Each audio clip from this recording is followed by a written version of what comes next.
Buenos días. En primer lugar, agradecer a BD la invitación para participar en la primera cumbre y también de tener la experiencia de compartir con expositores, especialmente con Claire Ricard, la cual tiene el grupo Avatar de la Universidad de Griffith en Australia y que tiene una cantidad de publicaciones asociadas a la terapia de infusión. Por lo tanto, es un honor compartir con ella el día de hoy.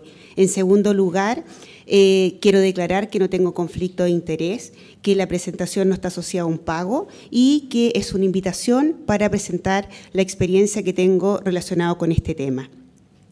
El tema que principalmente voy a desarrollar es principalmente la puesta al día relacionado con los catéteres venosos periféricos, ¿ya? Que la verdad que ese es el foco principal que le voy a dar a la presentación. Primero vamos a ver la importancia del catéter venoso periférico, los riesgos que están asociados, si existen o no, y las prácticas a tener a considerar basadas en la literatura. ¿Qué nos dice la evidencia con respecto a las prácticas que nosotros deberíamos tener presente en nuestras instituciones y también tener que modificar? Y, por supuesto, conclusiones. Primero, tenemos que partir del capital venoso. Tenemos que tener claro que el capital venoso es ilimitado. Es único, por lo tanto no debemos agotar y debemos ser capaces de gestionar de la mejor forma este capital en nuestros pacientes. Se deteriora, hay daño, muchas veces cuando puncionamos una vez una vena, la dañamos. Y la verdad que las recomendaciones de la INS nos dice que cada profesional puede puncionar 2 veces, llamar a un segundo profesional 2 veces y con eso ya sería suficiente para determinar que se debe tener otro acceso vascular. Pero bajo mi mirada y bajo un cuidado centrado en el paciente, la verdad que 4 punciones ya es un riesgo para el paciente. Ya con una segunda punción, yo creo que uno tiene que decidir que ese dispositivo no es el adecuado para el paciente y tenemos que tener una segunda opción. Tercer punto, tenemos que ver las condiciones clínicas del paciente y también tener claro que cuando, de acuerdo al acceso vascular que tenga el paciente de la oferta venosa, va a determinar las condiciones de atención. ¿Qué pasa en aquella población en que ya no hay accesos venosos? ¿Qué atención se le puede otorgar? Y ahí hablamos de pacientes que están desahuciados al no tener un acceso vascular. Por lo tanto, también es un elemento que tenemos que tener presente cuando queremos gestionar el capital venoso. ¿Influye en la calidad de vida de los pacientes? Por supuesto. Cuando uno ve pacientes multipuncionados o pacientes que están en terapia de largo tiempo, ¿qué nos encontramos? Que ya no hay accesos venosos, lo cual dificulta el encontrar. El paciente ya teme al profesional cada vez que lo va a pinchar. ¿Podemos trabajar de esa forma que nuestro paciente nos tema a los profesionales por los pinchazos? Que son temas que tenemos que tener presentes y considerarlos. Y tener claro que el sistema vascular no es reemplazable. Si nosotros deterioramos una vena, la perdimos. Otro elemento también que tenemos que tener claro con los dispositivos vasculares, el catéter venoso corto, está claro que es un dispositivo que es frecuente, utilizado en todas las instituciones a nivel mundial y en Chile también. Es un procedimiento que es habitual, que es frecuente y eso es lo que lleva a que nosotros estemos subestimando las complicaciones asociadas a este dispositivo. Si yo les pregunto cuál es la principal complicación asociada a este dispositivo, yo creo que la mayoría va a decir flebitis. Y ahí es el tema principal. Tenemos más complicaciones asociadas a este dispositivo, no solamente la flebitis. La flebitis es lo que se ve cuando hay eritema, cuando está enrojecido. Pero ¿qué pasa con el dolor? ¿Qué pasa con las infiltraciones? ¿Qué pasa con cada vez que se desplaza este dispositivo? Que se sale en forma accidental y lo tomamos como en forma accidental, pero estamos perdiendo un acceso venoso. La tasa de fracaso en la instalación, la verdad que la literatura nos dice que es alrededor de un 35 a un 50%, bastante alta. Si uno ve que por segunda vez voy a hacer un intento de colocar, ya estamos hablando de un fracaso cuando se hizo la primera vez. Principal problema que nosotros tenemos que tener claro, que cuando perdemos un acceso venoso, involucramos tiempo enfermera. Involucramos pérdida del acceso venoso, demora en el tratamiento de nuestros pacientes y también hay un disconfort del paciente. ¿Qué pasa con aquel paciente que dice me tienen que pinchar nuevamente porque no tengo el acceso para recibir mi tratamiento? En muchas instituciones no se considera como un problema la flebitis o no se considera un problema asociado a las complicaciones que tiene este dispositivo. Por lo tanto, nos encontramos que se empieza a subestimar. Ahora, a través de la normativa nacional y por la acreditación de las instituciones o de prestadores, nos encontramos que en la gestión clínica nos piden el 1.2 a todas las instituciones de atención cerrada que deben contar con protocolos o procedimientos declarados en la instalación y la mantención de estos dispositivos. La verdad que recién ahí empezamos a mirar el dispositivo, este catéter venoso periférico corto, cuando nos piden, debe tener normado cómo se instala y cómo se maneja. ¿Y qué pasa en la realidad? Que eso se asocia a un indicador, y ese indicador casi en la mayoría de todas las instituciones hacen un sistema de supervisión, principalmente asociado a prevalencia del catéter, que mide más que nada la mantención. Con eso es suficiente para saber si tenemos problemática o para trabajar en catéter venoso central, solamente tener una prevalencia de la mantención. Necesitamos ir más allá, no solamente cómo está o cómo se mantiene, sino cómo se instala, supervisar cómo se administran los medicamentos, qué tecnología estamos usando. Por lo tanto, se requiere mucho más de una mantención por cumplir un indicador si queremos cambiar prácticas asociadas a este dispositivo. ¿Qué sabemos? Que en los hospitales el 81% más o menos tiene un dispositivo vascular y de esos casi el 95% corresponden a un catéter venoso periférico. De ellos se sabe que por cada catéter venoso central existen 60 catéteres venosos periféricos. Por lo tanto, sabemos cuántos catéteres tenemos en nuestra institución, venosos centrales, porque eso sí los cuidamos, porque sabemos que están asociados a infecciones principalmente u otra complicación. Pero ¿qué pasa con este dispositivo que es mucho más frecuente y en el cual solamente miramos que esté pegado el apósito, que esté limpio y suficiente? Tenemos que ir un poco más allá. También en estas publicaciones, que es una publicación española, en que menciona que de las bacteremias que se notifican en esa institución, que fue un seguimiento alrededor de 5 años, de los cuales 1 de cada 5 bacteremias es por catéter venoso periférico. Por lo tanto, tenemos un problema asociado a los dispositivos vasculares y específicamente al catéter venoso periférico. ¿Qué creen ustedes? ¿Que sí o que no? Que sí. Posiblemente sí existen bacteremias, por ejemplo, asociadas a este dispositivo, pero no se notifican, porque claramente lo que nos interesa es la bacteremia asociada a catéter venoso central.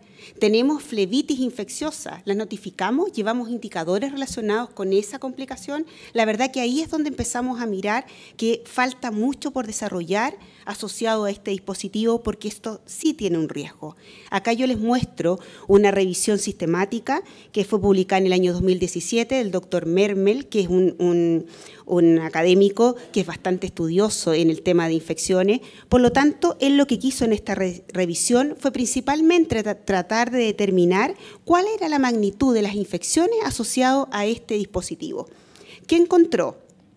Principalmente encontró una incidencia de 0,8 en 85.063 catéteres venosos periféricos y también se vio que los catéteres venosos periféricos representaron alrededor del 6,3 de las bacteremias nosocomiales y de ellas se encontró que el 23% de las bacteremias eran asociados con este catéter.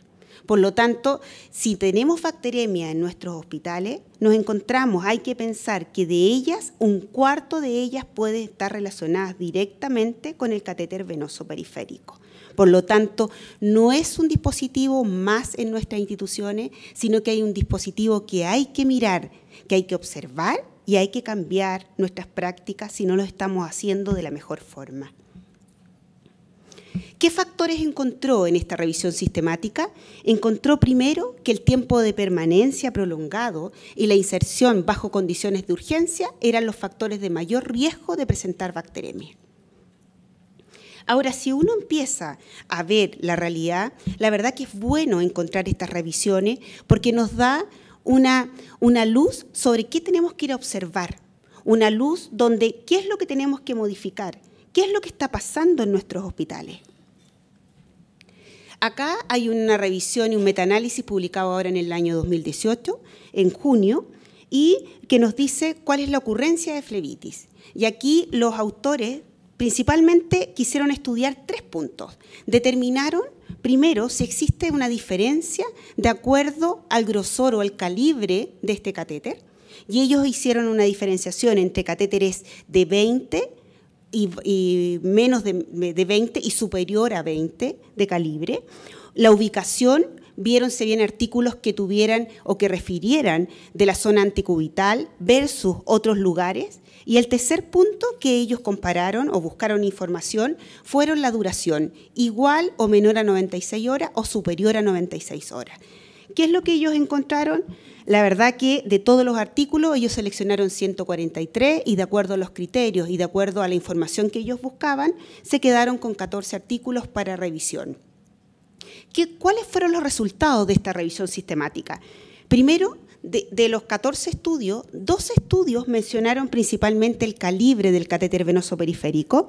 De un total, sumaron 4.532 catéteres venosos periféricos, de los cuales, de estos estudios, 4 de ellos mencionaban el calibre menor a 20 y que era mayor predisposición a presentar flebitis.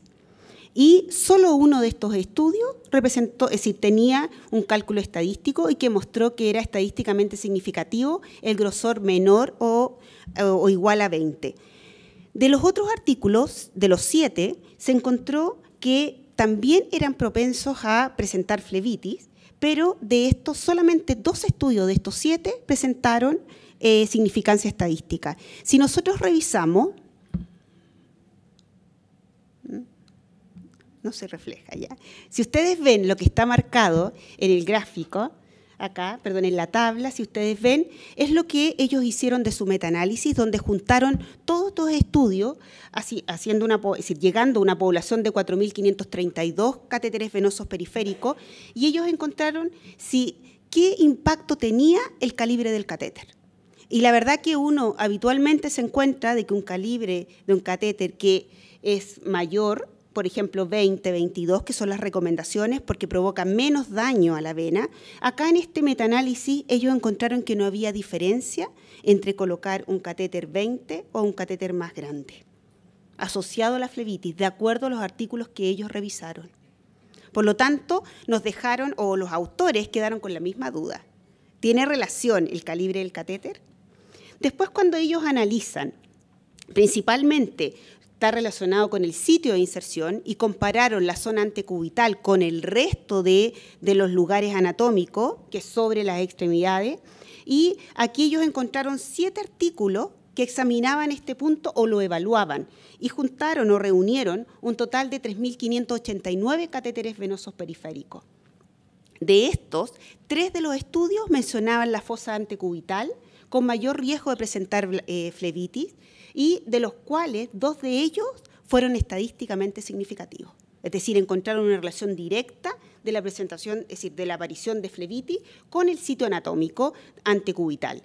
De los otros 4 artículos, compararon el otro sitio, también encontraron un mayor riesgo de flebitis, pero ninguno fue significativo.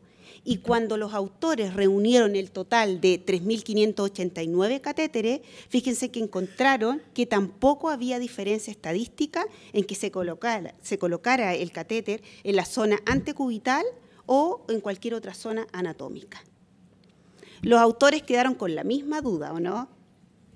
Después, cuando ellos quisieron analizar la duración de la cateterización y la aparición o la ocurrencia de flebitis, ¿qué nos encontramos? De los 5 estudios, ellos que mencionaban este tema, reunieron alrededor de 3.335 catéteres.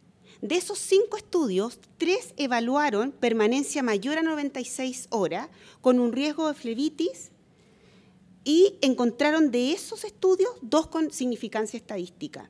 Los que tenían menor de 96 horas y asociado al riesgo de flebitis, la verdad que solamente un estudio presentó significancia estadística. Por lo tanto, cuando los autores de esta revisión se preguntaron este tema, si el dispositivo tiene relación, ya sea menor a 96 o mantener sobre 96 con la aparición de flebitis, fíjense que tampoco encontraron diferencia. Por lo tanto, cuando alguien dice que el catéter no puede durar más allá de 72 o 96 horas porque ocurre flebitis, la verdad que la literatura nos está diciendo que no hay diferencia en la aparición de flebitis en mantener o cambiar el catéter según la clínica. Esos fueron los hallazgos principalmente. Por lo tanto, ¿tenemos problemáticas con nuestros catéteres? Sí. ¿Que la literatura nos entrega las herramientas o nos dice a través de una revisión sistemática con un metaanálisis que verdaderamente está relacionado? No lo sabemos porque son otros factores. Los autores llegaron a la conclusión de que lo que ellos analizaron no tenía respuesta, pero que había que seguir estudiando otros factores relacionados con flebitis, como las infusiones, la medicación, la instalación, la técnica séptica, el antiséptico, el material de los dispositivos. Por lo tanto, acá con este metaanálisis nos dice claramente que hay que seguir investigando y seguir descubriendo cuáles son los factores relacionados o que impactan directamente en la ocurrencia de flebitis. Ahora, ¿existe riesgo? La verdad que ninguna revisión sistemática, metaanálisis, a nosotros, la gran mayoría que son clínicos, nos va a decir que no es estadísticamente significativo si existe riesgo. Existe riesgo, porque primero tenemos que ver, y aquí este cuadro me gusta, que es de una publicación del doctor Pitet, que se publicó en el año 2009, en que nos dice básicamente, primero tenemos que ver la pared vascular. Recordar que cuando hay un dispositivo que está instalado, nosotros inmediatamente tenemos el riesgo de provocar mecánicamente la fricción hacia la pared del vaso. Y eso es lo primero que tenemos que tener y que todo catéter nos va a provocar ese daño. Segundo, que una vez que está esa irritación mecánica, porque es un dispositivo externo, hay un daño endotelial del endotelio de nuestras venas, ¿ya? Y después ocurre la inflamación. Y al ocurrir la inflamación, el mayor riesgo es la aparición de flebitis, por supuesto, y también de la tromboflebitis, que es mucho más crítico. Una vez que tenemos ese daño, el paciente, al retirar el dispositivo, no solucionamos. Es decir, el paciente ya presentó la primera escala de riesgo, y la primera escala de riesgo es este daño en la pared. La segunda es que el tracto de este catéter vascular se empieza a colonizar, lo mismo que los catéteres venosos centrales, se coloniza. Por lo tanto, al colonizar se empieza a formar el biofilm. Y recordar que cuando también en la primera etapa hay formación de trombos, esos trombos también pasan al biofilm. Y ese es el mayor riesgo para que exista infección del torrente sanguíneo. Por lo tanto, no solamente el prevenir la primera etapa, sino que lo que estamos previniendo es la cascada de un resultado peor en el paciente. Y también hay que tener claro de que por el trayecto cutáneo de ese catéter también pueden ingresar microorganismos, lo mismo que el resto de los dispositivos vasculares.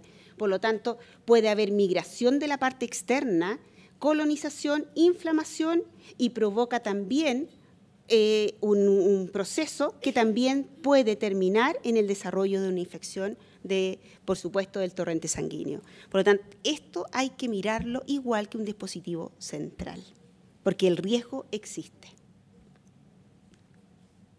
Ahora, ¿cómo podemos disminuir complicaciones? Y la verdad que aquí la presentación va orientada principalmente a algunas cosas como generales, que uno observa en los diferentes centros de salud que se están utilizando y no hemos tenido cambio. Y hay evidencia bastante antigua. Vamos a ver qué pasa con la tecnología y tenemos que tener siempre presente que debemos observar, detectar y solucionar. No sacamos nada con detectar y no darle solución a nuestra problemática. Primero, aquí hay un tema que es súper importante cuando hablamos de los catéteres venosos centrales, el material. En muchos centros todavía se usan material de teflón, que es el nombre como comercial, y aquí lo anoté porque es bastante largo, pero es un polímero parecido al polietileno, que se llama politetrafluoroetileno. ¿Ya? Ese es el famoso teflón. Lo puse así porque era muy largo de escribir. Versus con los catéteres que tenemos usando de poliuretano y que también es un polímero que la verdad que tiene un mayor desarrollo y vamos a encontrar diferentes tipos de poliuretano. Pero acá lo que se hizo revisión fue principalmente ver qué diferencia había entre estos dos materiales de los catéteres vasculares periféricos, es decir, catéteres vascular periférico. Primero, ¿qué nos encontramos? Acá hay un ensayo clínico aleatorio, ya, que comparó principalmente el efecto de dos tipos de catéteres periféricos, teflón y poliuretano. Aquí les quiero hacer una mención especial. Fíjense que esto está publicado del año 2000. Y la evidencia que hay en relación del material de los catéteres, hay artículos casi de 1991, por lo tanto, es un tema que está estudiado hace bastantes años. Ahora, cuando comparan en este estudio, de teflón, la rama de teflón fueron 130 pacientes que se funcionaron con este dispositivo versus poliuretano, 125 pacientes. ¿Qué se encontró?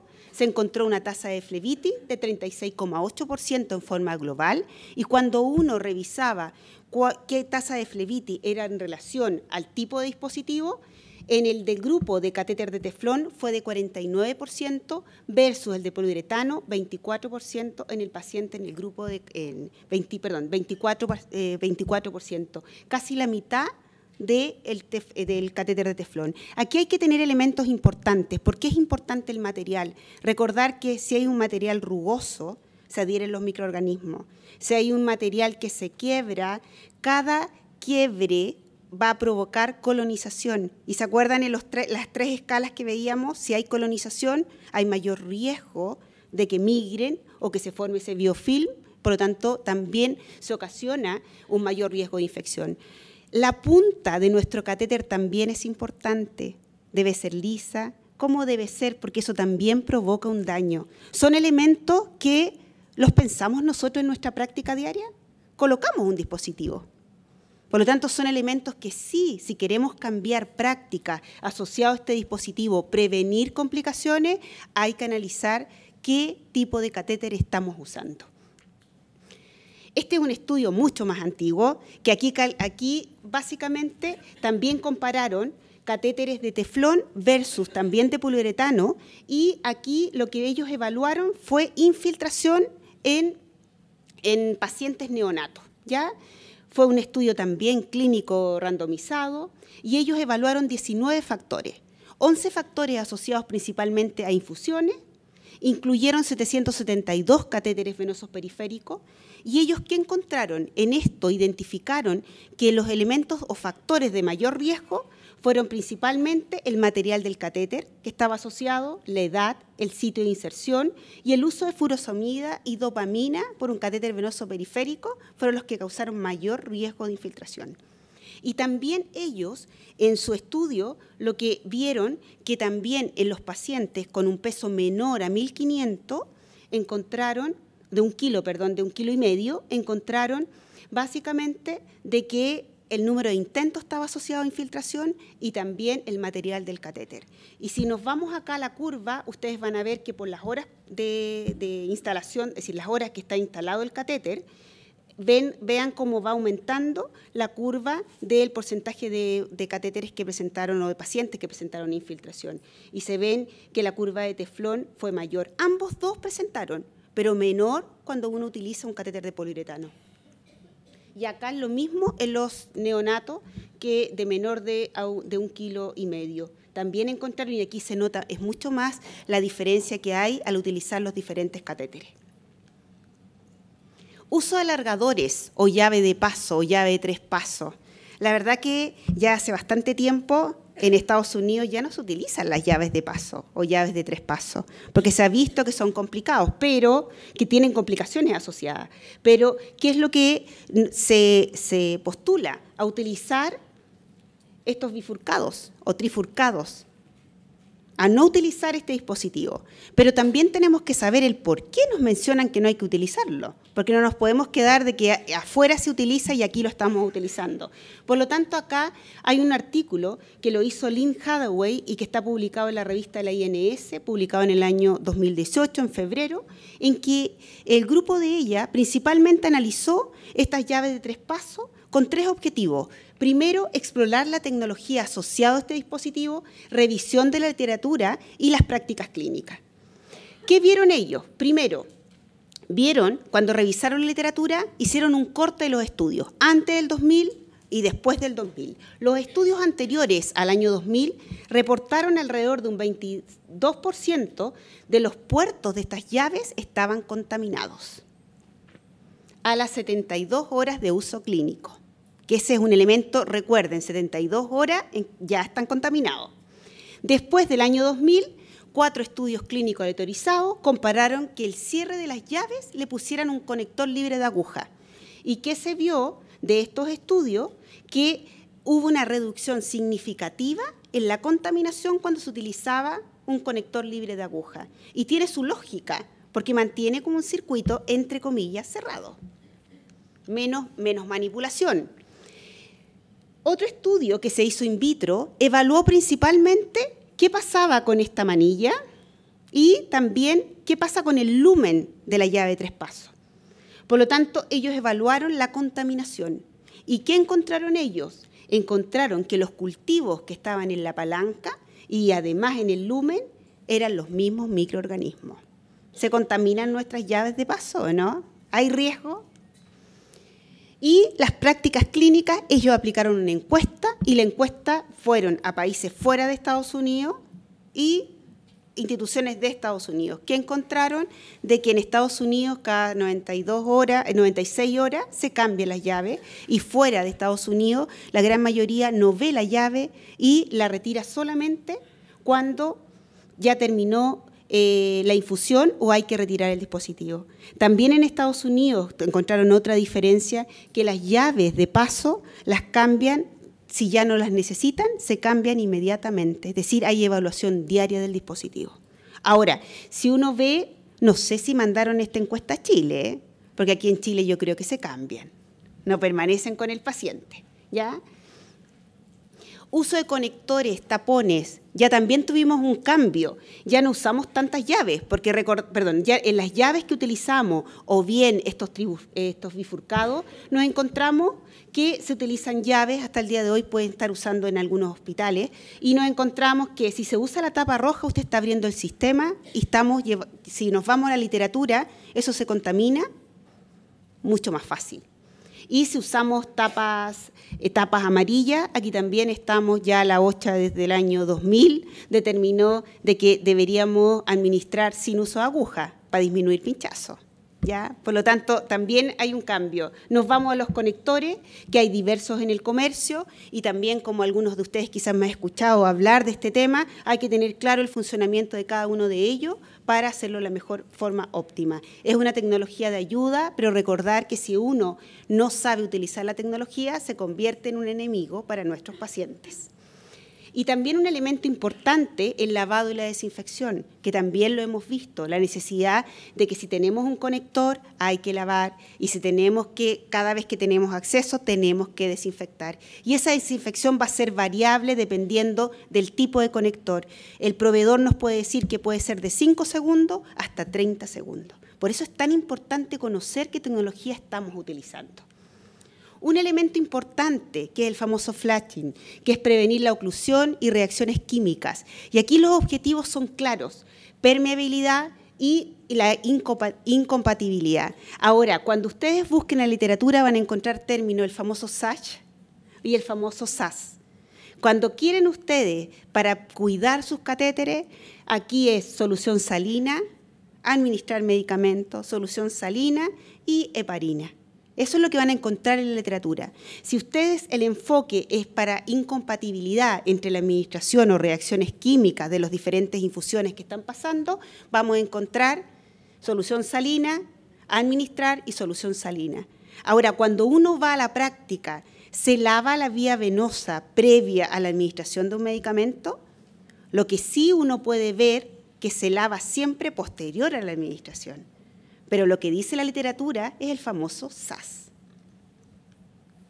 Aquí hay un estudio que también participó la expositora que va a estar en la tarde, Claire, en el cual también fue un estudio observacional en el que ellos compararon el uso de estas jeringas, principalmente para hacer flashing de solución salina, entre jeringas llenadas por el personal versus jeringas que eran prellenadas. ¿Qué variables estudiaron? El tiempo de preparación y administración, adherencia a la técnica no touch y a protocolos. fueron 12 enfermeras que reclutaron, de las cuales separaron, pusieron 10 escenarios, 5 con preparación manual y 5 con jeringas que ya venían prellenadas. ¿Qué encontraron en este estudio? Fíjense que lo principal, de acuerdo a todas las variables, encontraron que el tiempo que uno básicamente hace esta práctica fueron 120 segundos relacionados cuando tú tienes ya la jeringa prellenada versus 169 segundos cuando tienes que hacer todo el procedimiento manual. Y además la literatura es clara que hay mayor riesgo de contaminación de las infusiones.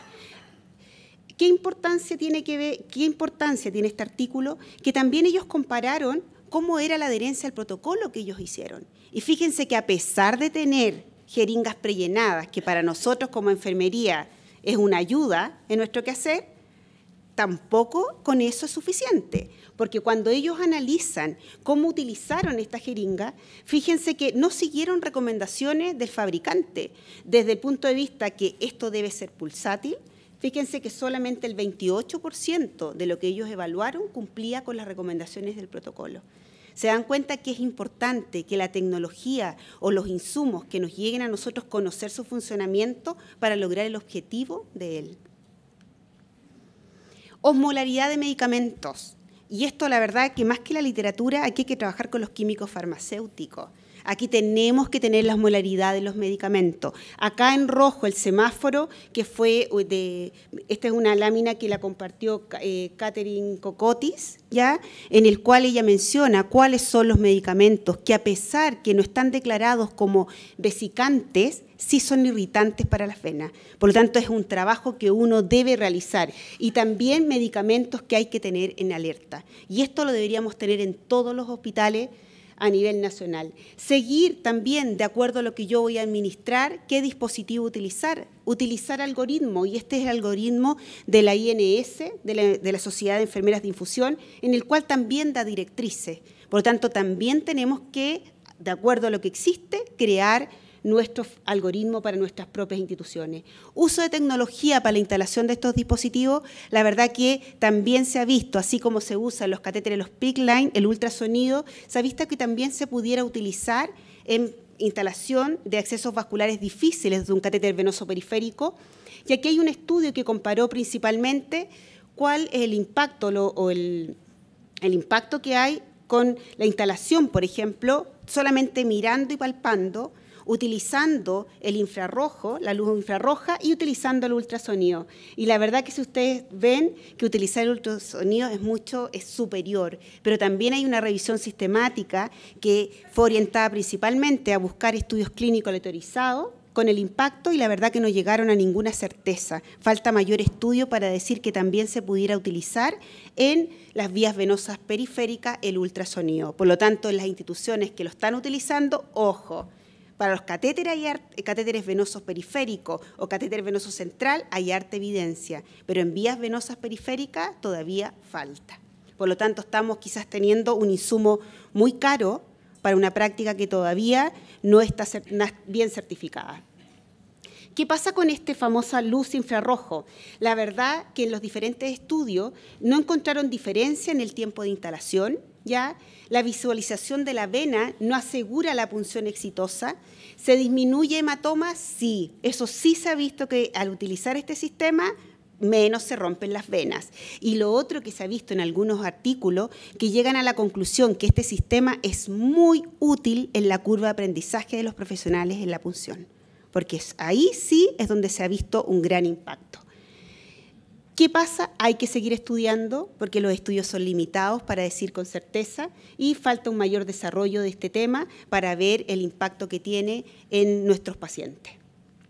Intervenciones multidisciplinarias, fíjense que la literatura es clara. Aquí hay un tema súper importante. Hablamos de equipo de salud, pero aquí no hay que olvidar que aquí todo lo que se haga en vascular tiene que ser centrado en el paciente. El paciente participa en su cuidado, el paciente opina, y no nos moleste cuando el paciente dice, prefiero que me coloquen esta venita porque voy a mover mi brazo.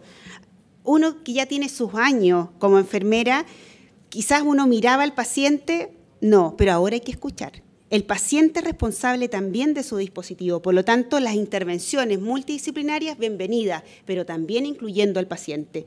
Y aquí hay una intervención principalmente para reducir las infecciones asociadas a estafilococo, que ellos principalmente se enfocaron en hacer una implementación, mayor conciencia del riesgo, educación al personal, mejorar la documentación, sistemas de alerta y estandarización de los equipos.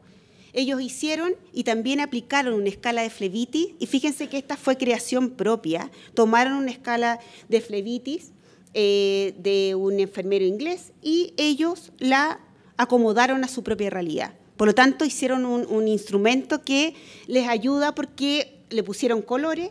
¿Y qué se vio acá? Que cuando ellos hicieron esta intervención, compararon con un año previo, hicieron la intervención, aplicaron todas estas medidas y se encontró, si ustedes ven en lo azulito acá, o plomo, cómo fue disminuyendo las complicaciones o las infecciones relacionadas a este dispositivo.